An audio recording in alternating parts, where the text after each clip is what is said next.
എല്ലാവർക്കും നമസ്കാരം. ഇന്ന് നമ്മൾ ഒരു അടിപൊളി യാത്ര പോകുകയാണ്, നേരെ ഇന്ത്യയുടെ മഹത്തായ മരുഭൂമിയുടെ ഹൃദയത്തിലേക്ക്.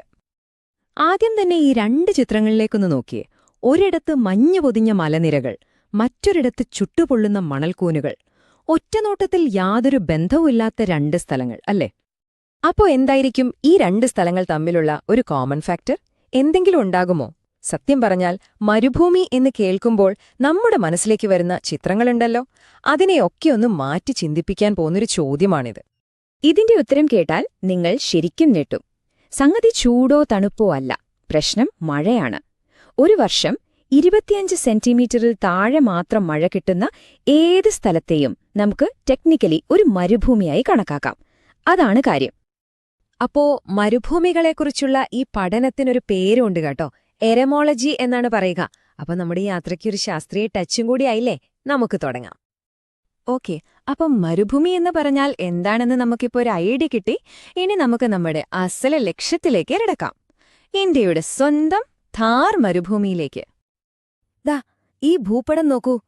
ഇന്ത്യൻ ഉപഭൂഖണ്ഡത്തിന്റെ വടക്കു പടിഞ്ഞാറ് ഭാഗത്തായിട്ടാണ് ഥാർ മരുഭൂമി കിടക്കുന്നത്. ഇതിന്റെ ലൊക്കേഷൻ നിങ്ങൾക്ക് കൃത്യമായി ഇതിൽ കാണാൻ പറ്റും. ഇതൊരു ചെറിയ ഏരിയൊന്നുമല്ല കേട്ടോ, ഏകദേശം 2 ലക്ഷം സ്ക്വയർ കിലോമീറ്ററിലധികം. അത്രയും വലിയൊരു പ്രദേശമാണ്. ഇതിന്റെ ഭൂരിഭാഗവും നമ്മുടെ ഇന്ത്യയിലാണ്, അതും രാജസ്ഥാനില്. ഇത്രയും വലിയൊരു സ്ഥലത്തിന് അതിരുകൾ വേണ്ടേ? തീർച്ചയായും ഉണ്ട്. ഥാറിന് അതിന്റേതായ നാച്ചുറൽ ബൗണ്ടറീസ് ഉണ്ട്. കിഴക്ക് നോക്കിയാൽ ഒരു വൻ മതിൽ പോലെ ആരവല്ലി മലനിരകൾ കാണാം. തെക്ക് റാൻ ഓഫ് കച്ച്, പടിഞ്ഞാറ് സിന്ധു നദീതടം, പിന്നെ വടക്കു പടിഞ്ഞാറ് സത്ലജ് നദീതടം. ഇതൊക്കെയാണ് ഈ മണൽക്കടലിന്റെ അതിരുകൾ. ഇനി നമുക്ക് ഏറ്റവും വലിയ ചോദ്യത്തിലേക്ക് വരാം. എന്താണ് ഇതിന്റെയൊക്കെ പിന്നിലുള്ള രഹസ്യം? അതെ, ഇതാണ് ഏറ്റവും വലിയ ചോദ്യം. മൺസൂണിന്റെ നാടായ ഇന്ത്യയില് എങ്ങനെയാണ് ഇത്രയും വലിയൊരു പ്രദേശം മാത്രം ഇങ്ങനെ വരണ്ടുണങ്ങിപ്പോയത്? എന്തായിരിക്കും കാരണം? ഇതിന്റെ ഉത്തരം ഒളിഞ്ഞിരിക്കുന്നത് നമ്മുടെ മൺസൂൺ കാറ്റുകളുടെ യാത്രയിലാണ്. സംഭവം എന്താന്ന് വെച്ചാല്, അറബിക്കടലിൽ നിന്ന് വരുന്ന മൺസൂൺ കാറ്റ് ആരവല്ലി മലനിരകൾക്ക് പാരലലായിട്ട്, അതായത് സമാനന്തരമായിട്ട് അങ്ങ് കടന്നുപോകും. അപ്പോൾ അവിടെ മഴ കൊടുക്കാൻ പറ്റില്ല. ഇനി ബംഗാൾ ഉൾക്കടലിൽ നിന്ന് വരുന്ന കാറ്റിനെയാണെങ്കിലോ ഇതേ ആരവല്ലി മലകൾ ഒരു മതിലുപോലെ തടഞ്ഞു നിർത്തുകയും ചെയ്യും. അപ്പൊ അപ്പുറത്തേക്കും മഴയില്ല. അപ്പോ കാര്യങ്ങൾ ഏകദേശം ക്ലിയർ അല്ലേ? ഥാർ ഒരു മരുഭൂമിയാകാനുള്ള റെസിപ്പി ഇതാണ്. 1. മൺസൂൺ കാറ്റുകൾക്കിവിടെ മഴ പെയ്യ്ക്കാൻ പറ്റുന്നില്ല. 2. ഉള്ള വെള്ളം മുഴുവൻ കനത്ത ചൂടിൽ ആവിയായി പോകുന്നു. 3. എപ്പോഴും വീശുന്ന വരണ്ട കാറ്റും. ഇതെല്ലാം കൂടെ ചേരുമ്പോഴാണ് ഥാർ ഉണ്ടാകുന്നത്. ഓക്കേ, അപ്പൊ ഥാർ എങ്ങനെയുണ്ടായി എന്നുള്ള കഥ നമുക്കിപ്പോ മനസ്സിലായി.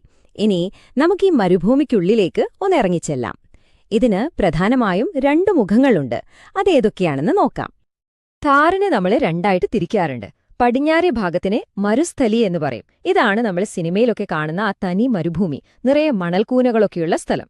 ഇനി കിഴക്കോട്ട് വന്നാല് അത് രാജസ്ഥാൻ ഭാഗറാണ്. അവിടെ കുറച്ചുകൂടി പാറക്കെട്ടുകളും ചെറിയ പുൽമേടുകളും ഒക്കെയുണ്ട്. ഒരു സെമി ഏരിഡ് ഏരിയ എന്ന് പറയാം.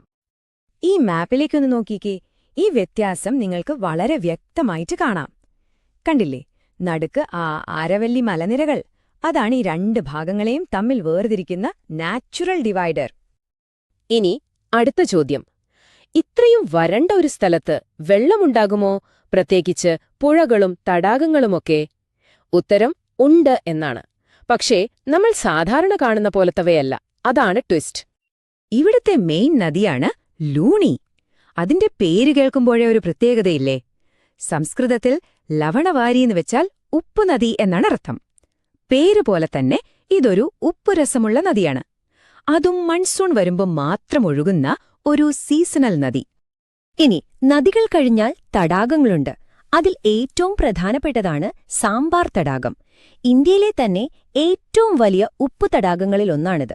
ഇവിടെ നിന്നാണ് വലിയ തോതിൽ ഉപ്പുണ്ടാക്കുന്നത്. മഴക്കാലമാകുമ്പോൾ ഈ തടാകം ഏകദേശം 225 സ്ക്വയർ കിലോമീറ്റർ വരെ വലുതാകും. ഒന്ന് ആലോചിച്ചു നോക്കൂ. ഇനി നമുക്ക് ഈ യാത്രയുടെ അവസാന ഭാഗത്തേക്ക് കടക്കാം. ഇവിടെ കാറ്റ് ഒരു ശില്പിയെപ്പോലെയാണ്. മണലിൽ കാറ്റുകുത്തിയുണ്ടാക്കിയ ചില അത്ഭുതകരമായ രൂപങ്ങൾ നമുക്കൊന്ന് കണ്ടാലോ? മരുഭൂമിയിൽ കാറ്റിന് 2 പ്രധാന പണികളാണുള്ളത്. 1.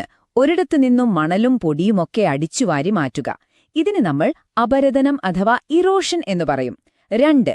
ഈ വാരിയെടുത്ത മണലൊക്കെ മറ്റൊരിടത്ത് കൊണ്ടുപോയി ഇടുക. അതിനെ നിക്ഷേപണം അഥവാ ഡെപ്പോസിഷൻ എന്നും പറയും. സിമ്പിൾ. അപ്പോ കാറ്റ് അടിച്ചുവാരി മാറ്റുമ്പോൾ എന്തൊക്കെയാണുണ്ടാകുന്നതെന്ന് നോക്കൂ.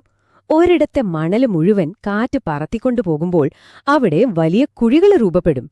പിന്നെ ഈ പറന്നു പോകുന്ന മണൽത്തരികൾ പാറകളിൽ ചെന്ന് ശക്തിയായി ഇടിക്കില്ലേ? അങ്ങനെ ഉരസി ഉരസി പാറകൾക്ക് കൂണിന്റെ ഷേപ്പ് വരും. ഇതിനെയാണ് നമ്മൾ കൂൺശിലകൾ അഥവാ മഷ്റൂം റോക്സ് എന്ന് പറയുന്നത്. അടിപൊളിയല്ലേ? ഈ ഡയഗ്രം നോക്കിയാൽ സംഭവം ക്ലിയർ ആവും. കാറ്റെങ്ങനെയാണ് മണൽത്തരികളെ കൊണ്ടുപോകുന്നതെന്ന് കണ്ടോ? ഈ പറന്നു നടക്കുന്ന മണൽത്തരികളാണ് ശരിക്കും ഒരു സാൻഡ് പേപ്പർ പോലെ പ്രവർത്തിച്ച് പാറകളെയൊക്കെ കൊത്തിയെടുക്കുന്നത്. ശരി, അപ്പോ കാറ്റ് മണൽ ഒരിടത്ത് കൊണ്ടുപോയിടുമ്പോൾ എന്തുണ്ടാകും? മണൽക്കൂനകൾ. അതെ, ഡ്യൂൺസ്.